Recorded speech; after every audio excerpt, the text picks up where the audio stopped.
வணக்கம். விஎஸ் ஜோதிடம். இந்த ஜோதிட சேனலில் மேச ராசி பங்குனி மாத ராசி பலன்கள் 2026 மேச ராசிக்காரர்களுக்கு பங்குனி மாதத்தில் கிரக மாற்றங்களால் எத்தகையான பலன்கள் கிடைக்கப் போகிறது என்பதை சிறு விளக்கமாக பார்ப்பது தான் இந்த பதிவு.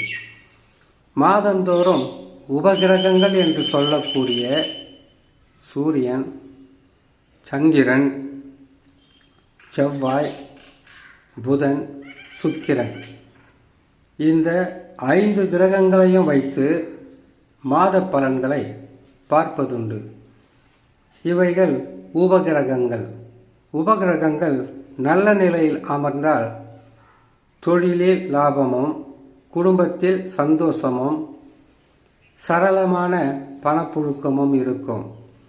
ராஜகிரகங்கள் கெட்ட இடத்தில் இருக்கும்போது உபகிரகங்கள் உதவியாக இருப்பதற்காக நமது முன்னோர்கள் ஜோதிட கணிப்பில் சொல்லப்பட்டு இருக்கக்கூடிய ரகசியம்.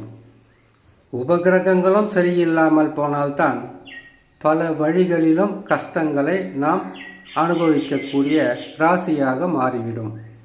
சரி, பங்குனி மாதத்தில் மேச ராசியான உங்களுக்கு பலன்கள் எப்படி இருக்க போகிறது, எந்த நிலையில் கிடைக்கப் போகிறது என்பதை அறிந்து கொள்வதற்கு முன்பதாக சந்திராஷ்டம தினங்கள். இதை மிகவும் முக்கியமாக நாம் கடைபிடிக்க வேண்டிய ஒரு நாட்கள்.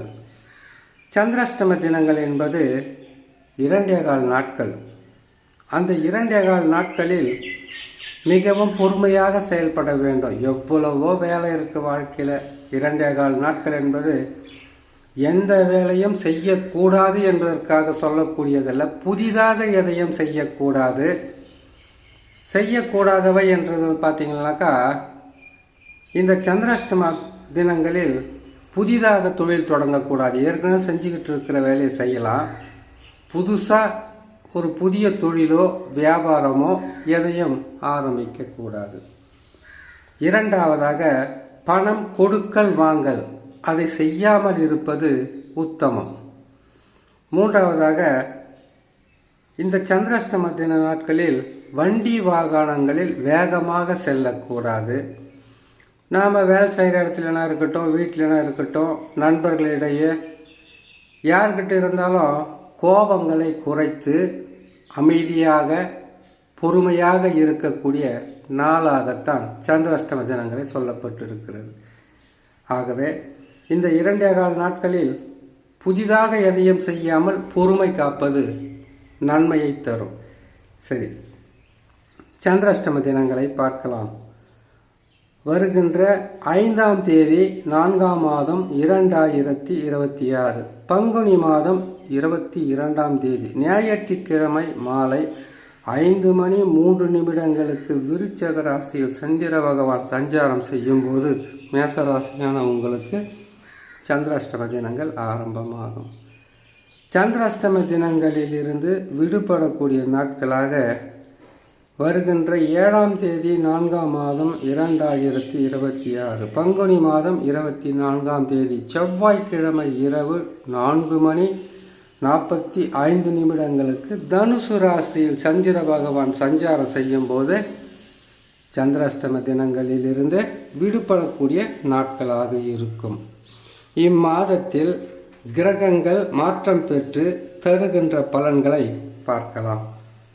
மேசராசியான உங்களுக்கு ராசிக்கு 3ஆம் ராசியில் வக்ரம் பெற்று அமர்ந்திருக்கக்கூடிய குரு பகவான் 3ஆம் இடத்தில் இருப்பதே பாதகம். அதிலும் வக்ரம் பெற்று இருக்கிறார் என்றால் நீங்கள் பேசும் வார்த்தை, செய்யும் செயல், எடுக்கின்ற முடிவு எதுவாக இருந்தாலும் நிதானமும் பொறுமையும் மிக அவசியம். ஏன்னா இருப்பதிலேயே 3ஆம் இடம் என்பது பல வகையிலும் உங்களுக்கு கெடுதல்களை தரக்கூடிய ஸ்தானமாக இருக்கும். இம்மாதத்தில் குரு பகவான் வக்கரத்தில் இருந்தால் அடுத்த மாதத்தில் வக்கர நிவர்த்தி பெற்று அமருவார். அதற்கு பிறகு மாற்றங்கள் இருக்கும். அடுத்ததாக குரு பகவானை பொறுத்தவரையில் 3ஆம் இடத்திலிருந்து மாற்றம் பெறுவார். மாற்றம் பெற்றாலும் பெரிதளவு நன்மை இல்லை, உடல் நலத்தில் மிக கவனம். கேது பகவான் உங்கள் ராசிக்கு 5ஆம் ராசியில் இருக்கிறார். கேது பகவானால் பாதகமில்லை, இருந்தாலும் பெரிய நன்மையும் கிடையாது. மேசராசியான உங்களுக்கு ராசிக்கு 11இல் செவ்வாய், புதன், ராகு 3 கிரகங்களும் 11ஆம் இடத்தில் இருப்பது உபஜயஸ்தானம் வலுப்பெற்று மிகவும் சிறப்பான நிலையில் பொருளாதார உயர்வு, அரசாங்க உதவி, குடும்பத்தில் சந்தோஷம், நிலையான வருமானத்தை பெறுவதற்குண்டான வழியை தேடலாம்.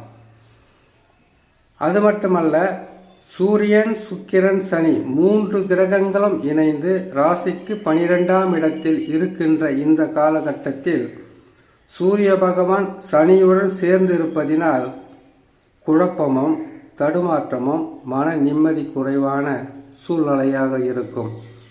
ஒவ்வொரு கிரகமும் எந்தெந்த ராசிகளில் இருக்கிறதோ அந்த ராசிகளுக்கு தக்கவாறு பலன்களை கொடுக்கும் என்பது உண்மை. இருந்தாலும் கிரகங்கள் மாற்றம் பெறும். கிரகங்கள் ஆண்டுதோறும் பயிற்சி பெற்று நன்மையும் செய்யும், தீமையும் செய்யும். உபகிரகங்களும் அந்த நிலையில்தான் செயல்படும். ஆனால் 7.5 சனி என்பது உங்களுக்கு விரயச்சனியாக இருப்பதினால் அதிகப்படியான பணமோ இல்லைன்னா நம்பிக்கையோ அதிகப்படியாக இல்லாமல் விரயங்கள் என்பது வரும்.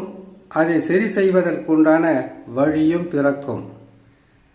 ஆனால் 7.5 சனி காலங்களில் முடிந்த அளவுக்கு பொறுமையாகவும் நிதானமாகவும் இதை செலவு செய்யலாமா செய்ய வேண்டாமா என்பதை ஒரு முறைக்கு பல முறை சிந்தனை செய்து யோசித்து வீட்டில் உள்ள பெரியவர்களை அனுசரித்து கேட்டு அதற்கு பிறகு முடிவுகளை எடுப்பது உத்தம பலன்களை தரும். 7.5 சனின்னா இந்த ஒரு வருஷம் இருந்து போகிறதில்ல, 7.5 ஆண்டு காலம். இப்பொழுதே பொறுமையும் நிதானத்தையும் கடைபிடித்தால் மேசராசிக்காரர்களுக்கு பாதகம் இருக்காது. ஒருவேளை உங்களுக்கு இப்போ பாதகமாக இருக்குன்னா வணங்க வேண்டிய தெய்வம் முருகப்பெருமான். முருகப்பெருமானை வணங்கி வருவதும், குரு பகவான் சரியில்லாத காலத்தில் குரு தட்சிணாமூர்த்தியை வியாழக்கிழமை தோறும் வணங்கி வருவதும் தடைகள் விலகும், நற்பலன்கள் அதிகரிக்கும் என்று சொல்லி இன்னொரு நல்ல பதிவு உங்களை நான் சந்திக்கிறேன். நன்றி, வணக்கம்.